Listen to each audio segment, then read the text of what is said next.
मैं आदर्श समाज का 50वां भाग बताने का प्रयास करूंगा। आशा है आप लोग ध्यानपूर्वक सुनेंगे। मनुष्य का जीवन अनमोल जीवन है। इस जीवन की परिभाषा को यदि हम बताने लगेंगे तो जीवन की परिभाषा बहुत लंबी हो जाएगी। जीवन क्या है? मनुष्य संसार में आता है, चला जाता है। कितने लोग आए, कितने लोग चले गए, फिर भी मनुष्य की परिभाषा को लोग समझ नहीं पाए। मनुष्य जीवन क्या है? इस जीवन को वही व्यक्ति समझ पाते हैं जो ऋषि मुनि है। कंदराओं में बैठ कर के, गुफाओं में बैठ कर के परमपिता परमात्मा की उपासना करते हैं, उनकी भक्ति करते हैं। तब पर भी मनुष्य का जीवन क्या है समझना मुश्किल हो जाता है। मनुष्य का जीवन अत्यंत शाश्वत है, पवित्र है। जो मनुष्य इस जीवन को समझ जाता है उसका कल्याण हो जाता है। मनुर्भवः शास्त्रों का कथन है, मनुष्य को मनुष्य बनना चाहिए। ये कैसे संभव हो सकता है?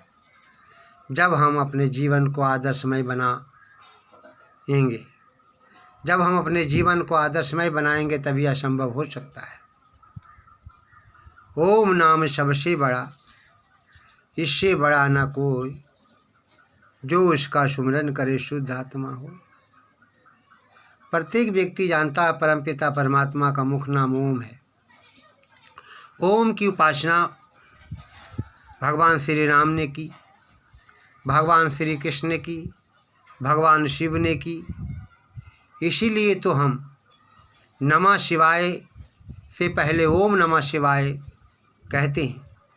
हम डायरेक्ट में नमः शिवाय नहीं कहते हैं, नमः शिवाय से पहले ओम का हम उच्चारण करते हैं, ओम नमः शिवाय। इससे साबित होता है कि शिव ने भी उस परमपिता परमात्मा जिसका मुख नाम ओम है उसकी उपासना की है। उसके बाद शिव ने अपने जीवन को तपाया होगा, अच्छा काम किया होगा, शुभ कार्य किया होगा, संतों का कल्याण किया होगा, ऋषियों का कल्याण किया होगा, धर्म को बचाया होगा, सज्जन लोगों की रक्षा की होगी। तभी तो हम नमः शिवाय कहते हैं। नमः शिवाय का अर्थ उस परमपिता परमात्मा शिव को मेरा प्रणाम है, नमन है। एक तरह तो परमपिता परमात्मा का भी नाम शिव है और शिव एक दूसरे देवता का भी नाम है। मैं ये चर्चा करना चाहूँगा कि शिव का अर्थ होता है कल्याण करने वाला। परमपिता परमात्मा समस्त संसार का कल्याण करता है और सभी प्राणियों की रक्षा करता है। इसलिए उस ईश्वर का नाम शिव है। तो आइए, शिव ने भी ओम की उपासना की थी। मैंने भी जो चर्चा की, ओम नाम सबसे बड़ा, इससे बड़ा न कोई। ओम का नाम सबसे बड़ा है, इससे बड़ा कोई नाम संसार का है ही नहीं। ओम के अनेक नाम है, जैसे सोम है, शिव है, विष्णु है, गणेश है, दिवाकर है, शशि है, प्रभाकर है। तमाम ऐसे नाम ओम के गौणिक नाम हैं। सोम का अर्थ क्या लगाते आप? सोम का अर्थ जो है अमृत की वर्षा करने वाला। परम पिता परमात्मा ज्ञान रूपी अमृत की वर्षा करता है। कब? जब भक्त जो है, जब मनुष्य जो है परमपिता परमात्मा की भक्ति में लीन हो जाता है। उसकी तप को देखकर, उसकी तपस्या को देख करके उसे ऐसा लगने लगता है कि वास्तव में यह जीवन जो है मेरा पवित्र युक्त जीवन है। हमें अपने जीवन में कुछ कार्य करना चाहिए। लेकिन जो मनुष्य इस पर विचार करता है तो वो कुछ बन जाता है। जो इस पर विचार नहीं करता है उसका जीवन यूं ही व्यतीत हो जाता है, बेकार हो जाता है, व्यर्थ हो जाता है। तो मैं यही कहना चाहूँगा कि वास्तव में जो व्यक्ति अपने जीवन को पवित्र बनाना चाहता है, अपवित्र बनाना नहीं चाहता है, वो परमपिता परमात्मा की भक्ति करें, परमपिता परमात्मा की उपासना करें। जो परमपिता परमात्मा की उपासना करता है उसका जीवन अत्यंत पवित्र हो जाता है। तो मैं चर्चा कर रहा था कि ओम नाम सबसे बड़ा। कहने का आशय है कि ओम परमपिता परमात्मा का नाम मुख्य नाम है। जो इसकी उपासना करता है उसका कल्याण हो जाता है। लेकिन ऐसे मनुष्य बहुत कम मिलते हैं। लोग यही सोचते हैं कि यह जीवन जो खाने पीने सोने और संतान पैदा करने के लिए मिला है। तो इस प्रकार की बातें जो मनुष्य सोचता है, मैं समझता हूँ वो अपनी मूर्खता का परिचय दे रहा है। तो दुनिया के लोगों से ही मैं कहना चाहूँगा कि परमपिता परमात्मा बहुत दयालु है।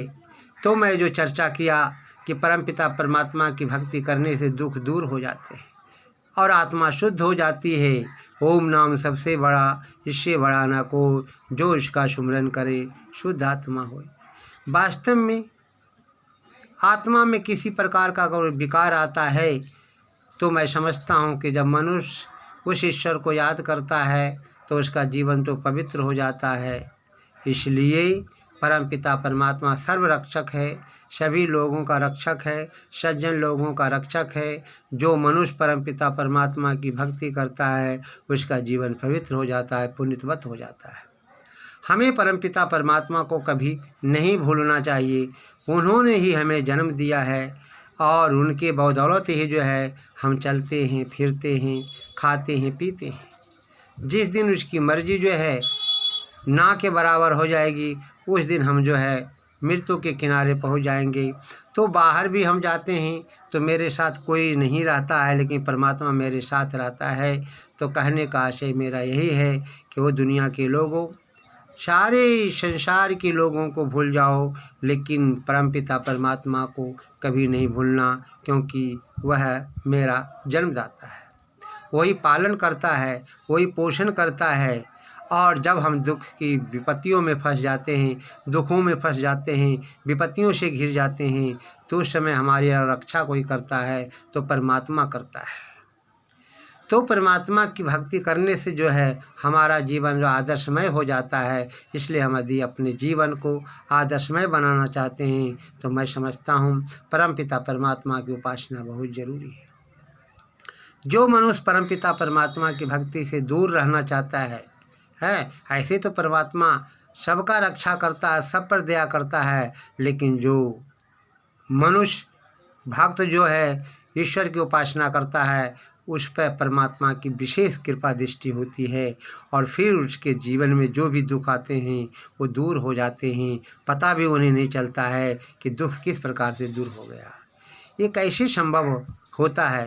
जब हम ईश्वर की उपासना करते हैं और ईश्वर की उपासना करने से ही, वेदों के पथ पर चलने से ही, गीता के आदर्शों को अपने जीवन में अपनाने से ही जो है हमारा जीवन आदर्शमय बन सकेगा। मैं आप लोगों से यही कहूँगा कि आप आदर्श समाज के सिद्धांतों को अपने जीवन में अपनाइए। आप भी आदर्श बनिए, अपने परिवार को आदर्श बनाइए और फिर विश्व का अपना समाज जो आदर्श समाज है, फिर आदर्श परिवार आप कहलाएंगे और अपने आदर्श परिवार के द्वारा जो है समाज का और राष्ट्र का कल्याण करेंगे। और ये समाज भी आदर्श समाज हो जाएगा, राष्ट्र भी आदर्श राष्ट्र हो जाएगा और आदर्श विश्व हो जाएगा।